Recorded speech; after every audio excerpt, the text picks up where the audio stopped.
الحمد للہ وحدہ والصلاة والسلام علی من لا نبی بعدہ فاعوذ باللہ من الشیطان الرجیم بسم اللہ الرحمن الرحیم قال اللہ سبحانہ وتعالی ومن اراد الآخرة وسعى لها سعيها وهو مؤمن فأولئك كان سعيهم مشكورا۔ سورۃ الاسراء آیت نمبر 19۔ فرمان باری تعالی ہے، اور جو شخص آخرت کا ارادہ کرے اور اس کے لیے کوشش کرے، محنت کرے، جد و جہد کرے، وہ ہوا مومن، اور اس کا ایمان صحیح ہے، عقیدہ توحید صحیح ہے، شرک سے اجتناب کرتا ہے، ریاکاری سے، دکھلاوے سے بچتا ہے، ہر عمل اس کا سنت کے مطابق ہے، خرافات سے بچتا ہے۔ وہ ہوا مومن فاولئک کان سعیہم مشکورا، پس یہی وہ لوگ ہیں جن کی کوششوں کی اللہ پاک قدر فرماتا ہے، اور ان کی کوششوں کو، ان کے نیک اعمال کو اللہ تعالیٰ قبول فرماتا ہے، اور وہ اللہ تعالیٰ کے پاس اجر و ثواب کے مستحق ہیں۔ وَأَنْ أُمُّ الْمُؤْمِنِينَ أَمّا عائشہ صدیقہ رضی اللہ تعالیٰ عنہا قالت کان رسول اللہ صلی اللہ علیہ وسلم یجتہد فی العشر الاواخر ما لا یجتہد فی غیرہ، وقالت وکان رسول اللہ صلی اللہ علیہ وسلم اذا دخل العشر شد مئذرہ واحیا لیلہ وایقظ اہلہ۔ اما عائشہ صدیقہ رضی اللہ تعالیٰ عنہ ارشاد فرماتی ہیں کہ پیارے رسول اللہ صلی اللہ علیہ وسلم جب رمضان کا آخری عشرہ آ جاتا تو اس میں اتنی زیادہ کوشش کرتے، محنت فرماتے جتنی آپ باقی عشروں میں نہیں کرتے تھے۔ یعنی آخری عشرے کے اندر آپ کی محنت، آپ کی جد و جہد، عبادت کے اندر زیادہ اہتمام ہوتا تھا، زیادہ ذوق و شوق کے ساتھ، زیادہ اہتمام کے ساتھ عبادت فرمایا کرتے تھے۔ اور دوسری روایت میں ہے کہ جب آخری عشرہ شروع ہو جاتا تو آپ کمر کس لیتے اور پوری رات خود بھی عبادت کرتے، اور اپنے اہل کو یعنی اپنے گھر والوں کو بھی عبادت کے لیے جگایا کرتے تھے۔ احیاء اللیل کا مطلب کیا ہے کہ پوری رات عبادت کرنی ہے؟ اس کا مطلب یہ ہے کہ اس کے اندر وہی کام ہم نے کرنے ہیں جو اللہ کے نبی علیہ الصلوۃ والسلام نے سر انجام دیے ہیں، جو سنت سے ثابت ہیں۔ اور وہ کام کیا ہیں؟ وہ 5 کام ہیں جو آپ نے ان راتوں کے اندر سر انجام دیے ہیں۔ سب سے پہلا قیام اللیل۔ قیام اللیل آپ کا جو رات کا قیام ہوتا تھا وہ بہت خوبصورت اور بہت ہی حسین اور بہت ہی لمبا ہوتا تھا، لمبا قیام، لمبے رکوع، لمبے سجدے۔ تو اس کی مخصوص جو عبادت ہے وہ قیام اللیل ہے۔ اسی کو ہم تراویح کہتے ہیں، تہجد کہتے ہیں، صلاۃ اللیل کہتے ہیں۔ تو یہ عبادت سنت سے ثابت ہے۔ اس کے علاوہ قرآن پاک کی تلاوت اور دورہ قرآن، جبریل امین علیہ السلام تشریف لاتے تھے اور آپ اپنا قرآن جبریل کو سناتے اور جبریل آپ کو قرآن سناتے تھے، تو قرآن کا دورہ ہوتا تھا۔ تو یہ تلاوت قرآن دوسرا کام۔ اور تیسرا حدیث کے اندر آتا ہے کہ جب جبریل آتے تھے، قرآن پاک کی تلاوت ہوتی تھی، تو ان راتوں میں آپ بہت زیادہ سخاوت فرمایا کرتے تھے، اور آپ کی سخاوت کی مثال حدیث میں بیان کی گئی، گویا جیسے کوئی تیز آندھی ہوتی ہے، اسی طرح تیزی کے ساتھ آپ جو نا وہ سخاوت فرمایا کرتے تھے، یعنی صدقہ خیرات کرنا۔ تیسرا مسنون عمل ہے کثرت سے اللہ کا ذکر کرنا، اللہ کو یاد کرنا۔ اور 5واں عمل ہے دعا کرنا۔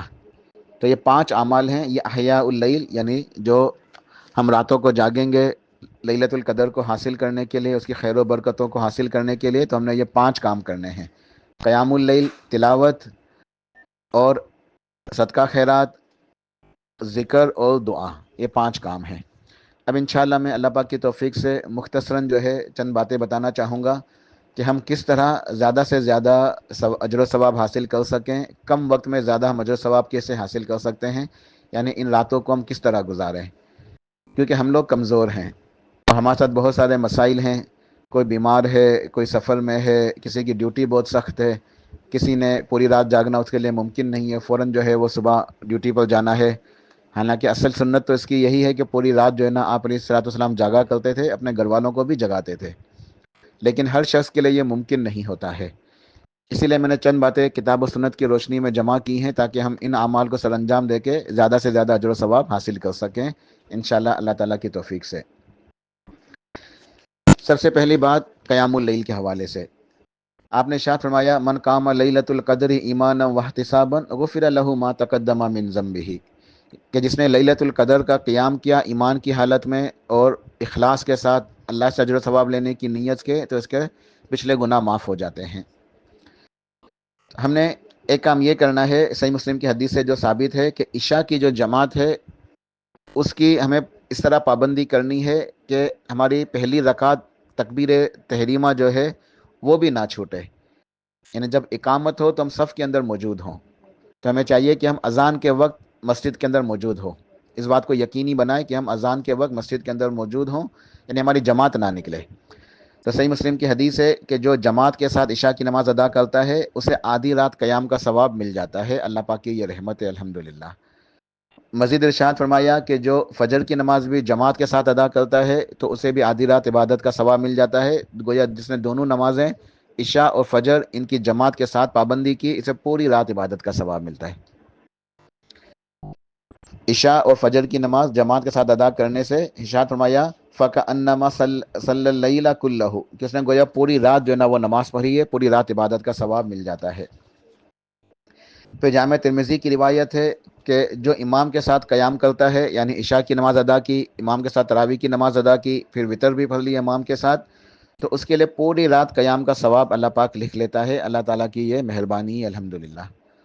جو امام کے ساتھ مکمل نماز ادا کر لیتا ہے، اور مکمل نماز ادا کرنے کے اندر کیا کیا شامل ہے؟ عشاء کی نماز، پھر تراویح، پھر وتر کے ساتھ امام کے ساتھ فارغ ہو جاتا ہے تو پوری رات عبادت کا ثواب مل جاتا ہے۔ بعض لوگ وتر ادا نہیں کرتے، اس وقت صرف تراویح کی نماز پڑھ لیتے ہیں، پھر رات میں آدھی رات کو یا تہجد کے وقت، سحری کے وقت دوبارہ سے تہجد کی نماز ادا کرتے ہیں اور پھر وتر کی نماز ادا کرتے ہیں۔ تو یہ ایک ہی نماز دو دفعہ ادا کرنا ہو گیا، ایک دفعہ مسجد میں اور ایک دفعہ گھر پر، یا بعض لوگ اس نماز کے بھی دوبارہ مسجد جاتے ہیں، کہیں دیکھتے ہیں کہ کہاں جماعت ہو رہی ہے، تو یہ عمل سنت سے ثابت نہیں ہے۔ نماز ایک ہی دفعہ ہے، ہم نے 8 رکعتیں سنت سے ثابت ہے، وہ ادا کر لیں تو انشاءاللہ الحمدللہ وہ کافی ہے، اس کو دوبارہ سے ادا کرنے کی ضرورت نہیں ہے۔ پھر ہم نے کیا کرنا ہے، تو عمومی طور پر میں چند ٹپس بتاتا ہوں انشاءاللہ کہ کس طرح ہم اس رات کے اندر زیادہ سے زیادہ جو ہے نا ہم اجر و ثواب کما سکیں۔ عمومی طور پہ یہ ہوتا ہے کہ جب تراویح کی نماز پڑھ کے وتر وغیرہ ساتھ پڑھ کے فارغ ہو کے امام کے ساتھ جب گھر پہنچتے ہیں تو 11 کے آس پاس کا وقت ہو رہا ہوتا ہے، تو ہم کوشش کریں مزید 2 گھنٹے اور محنت کریں، 2 گھنٹے اور جاگ لیں۔ اصل سنت ہے پوری رات جاگنے کی اور پوری رات عبادت کرنے کی، لیکن صبح ڈیوٹی پر جانا ہے یا کوئی مسئلہ ہے، کمزوری ہے، بیماری ہے، تو ہم تھوڑی اور محنت کر لیں اور اپنے وقت کو ضائع نہ کریں۔ گھر آ کے ہم عمومی طور پہ ہم تھوڑا ریلیکس ہو جاتے ہیں، تھوڑی دیر بیٹھتے ہیں، تھوڑی گپ شپ وغیرہ ہو جاتی ہے، ان چیزوں سے بچ جائیں۔ گھر آ کے فوراً اب جو میں اعمال بتا رہا ہوں اس میں لگ جائیں تو انشاءاللہ 2 گھنٹے کے اندر یہ اعمال ہو جائیں گے۔ اس میں میکسیمم جو ہے ہمیں آؤٹ پٹ یا میکسیمم جو ہے نا ہم زیادہ سے زیادہ اجر و ثواب حاصل کر سکتے ہیں۔ اب وہ ہم نے کیا کرنا ہے کہ ہم گھر پہنچیں تو جو کھانے پینے کی ضرورت ہو اس کو جلدی سے پورا کریں، اس کے بعد فوراً جو ہے وضو کر لیں۔ وضو اچھی طرح کریں، سنت کے مطابق کریں، گردن کا مسح نہ کریں، وضو سے پہلے بسم اللہ پڑھیں۔ کچھ لوگ بسم اللہ نہیں پڑھتے تو ان کا وضو نہیں ہوتا ہے، کوئی بسم اللہ کے ساتھ مزید اضافہ کر دیتے ہیں، بسم اللہ والحمدللہ، کچھ بسم اللہ الرحمن الرحیم، تو یہ خلاف سنت ہے۔ سنت یہ کہ صرف بسم اللہ پڑھنی ہے۔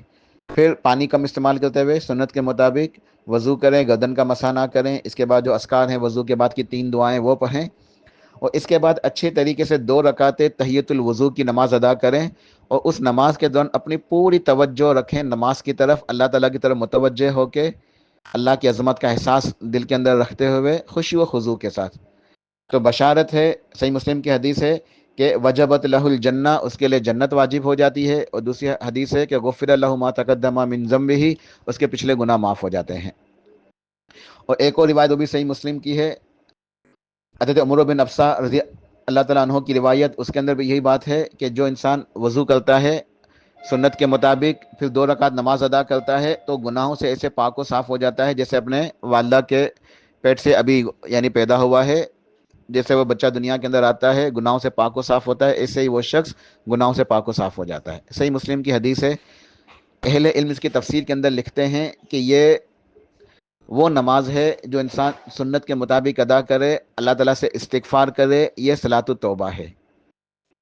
ایک اور روایت ہے جس کے اندر یہ الفاظ ہیں کہ جو انسان سے اگر گناہ ہو جاتا ہے، ابو داؤد کی روایت ہے، پھر وہ وضو کرے اچھی طرح سنت کے مطابق، 2 رکعت اچھی طرح نماز ادا کرے، پھر اللہ تعالیٰ سے معافی مانگے، اللہ تعالیٰ اس کے گناہوں کو معاف فرما دیتا ہے۔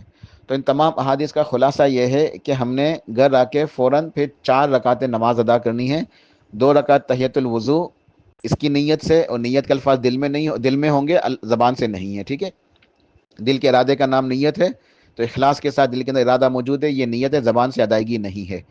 تو 2 رکعت جو ہے تحیت الوضو کے، اور 2 رکعت اس کے بعد جو ہے صلاۃ التوبہ، اور اس کے بعد ہم استغفار کریں، اور یہ نماز ہم ادا کریں گے پوری طرح اچھی طرح اللہ تعالیٰ کی طرف متوجہ ہو کے، خشوع و خضوع کے ساتھ، خشوع و خضوع کے ساتھ 2 رکعتیں ادا کریں گے۔ پہلی 2 رکعتوں کی نیت ہوگی تحیت الوضو، اور دوسری کی ہوگی صلاۃ التوبہ۔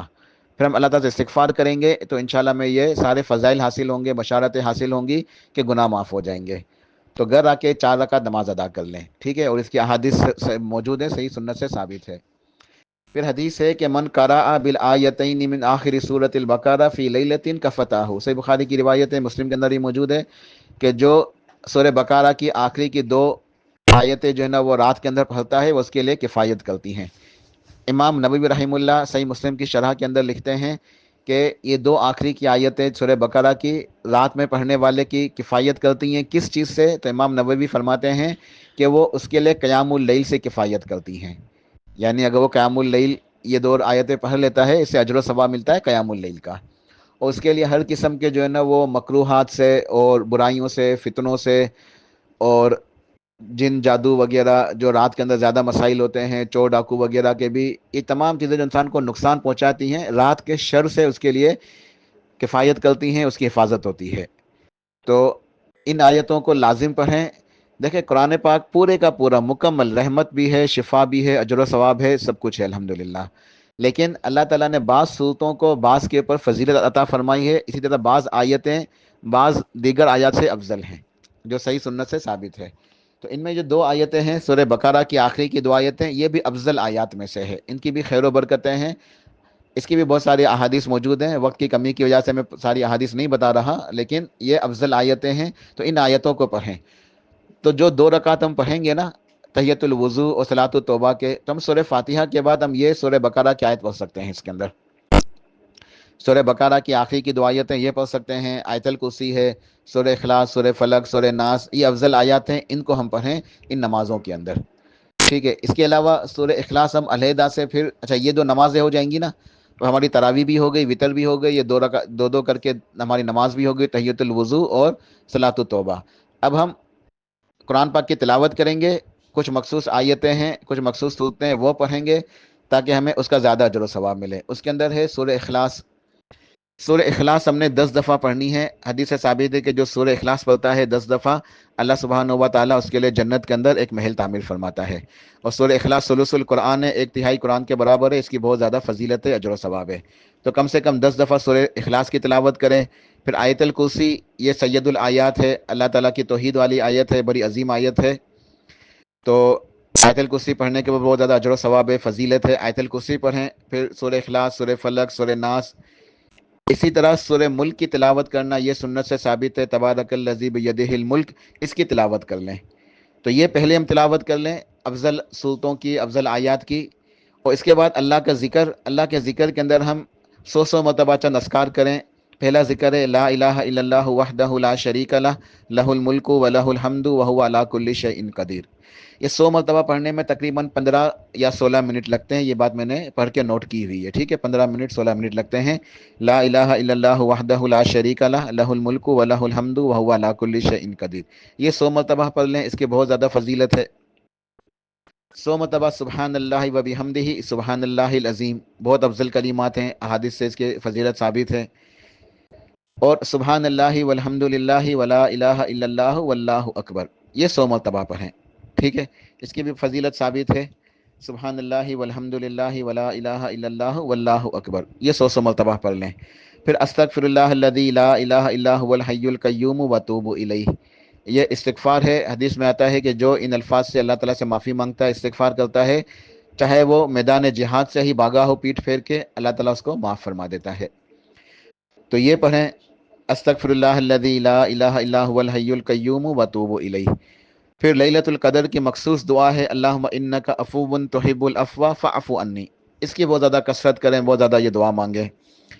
3 مرتبہ اللہ تعالیٰ سے جنت مانگے اور جہنم سے پناہ مانگے، حدیث ہے کہ جو انسان 3 مرتبہ اللہ تعالیٰ سے جنت کا سوال کرتا ہے، اس کے لیے جنت دعا کرتی ہے کہ یا اللہ اس کو میرے اندر داخل کر دے۔ اور جو 3 مرتبہ جہنم سے پناہ مانگتا ہے تو جہنم سے اللہ تعالیٰ سے دعا کرتی ہے کہ اللہ اس کو مجھ سے بچا لے. تو 3 مرتبہ کم سے کم یہ دعا مانگے، اللہم انا نسألک الجنت و نعوذ بک من النار. پھر درود ابراہیمی ہے، اللہم صلی علی محمد وعلی آل محمد، جو ہم نماز کے اندر پڑھتے ہیں وہ پڑھیں. اس کے بعد ہم اپنے ہاتھوں کو اٹھائیں اور اللہ تعالیٰ سے جو بھی دعائیں مانگنی ہیں اپنے لیے دعائیں مانگیں. تو ان پورے جو میں نے باتیں بتائی ہیں انشاءاللہ اس میں یہ 2 گھنٹے کے اندر اندر ہو جاتا ہے تمام کام انشاءاللہ. یعنی 2 رکعت اس کے اندر تحیۃ الوضو ہے، 2 رکعت تحیۃ صلاۃ التوبہ ہے، پھر کچھ قرآن پاک کی تلاوت ہے، سورہ اخلاص ہے، آیت الکرسی ہے، سورہ ملک ہے، سورہ اخلاص، سورہ فلق، سورہ ناس. پھر یہ جو اذکار میں نے بتائیں، جو دعائیں میں نے بتائیں، ان سب کاموں سے انشاءاللہ انسان 2 گھنٹے کے اندر اندر فارغ ہو جاتا ہے. اس کے بعد اگر اللہ پاک توفیق عطا فرمائے تو قرآن پاک لے کے بیٹھ جائیں اور سحری تک جو ہے وہ قرآن پاک کی تلاوت کریں یا ذکر کریں، دعائیں کریں. اور جیسے میں نے بتایا کہ بعض لوگ کمزور ہوتے ہیں، نیند کا غلبہ ہو جاتا ہے، بعض نے ڈیوٹی پہ جانا ہے، بعض بیمار ہیں، مختلف احوال ہیں لوگوں کے ساتھ، تو وہ 2-3 گھنٹے چاہے تو آرام کر لیں، سو جائیں، کوئی حرج نہیں ہے انشاءاللہ. ایک اصل سنت تو یہی ہے کہ وہ جاگے، لیکن اگر مسئلہ ہے تو وہ یہ سارے عبادتیں شروع رات کے اول حصے میں یہ سب کچھ کر کے پھر وہ سو جائیں. پھر آخری حصے میں دوبارہ سے اٹھیں، جب سحری کھانے کے لیے اٹھتے ہیں تو اس وقت اٹھ کے پھر دوبارہ سے سحری بھی کھائیں اور اس وقت پھر استغفار کریں. اس وقت کثرت سے استغفار کرنا یہ سنت سے ثابت ہے.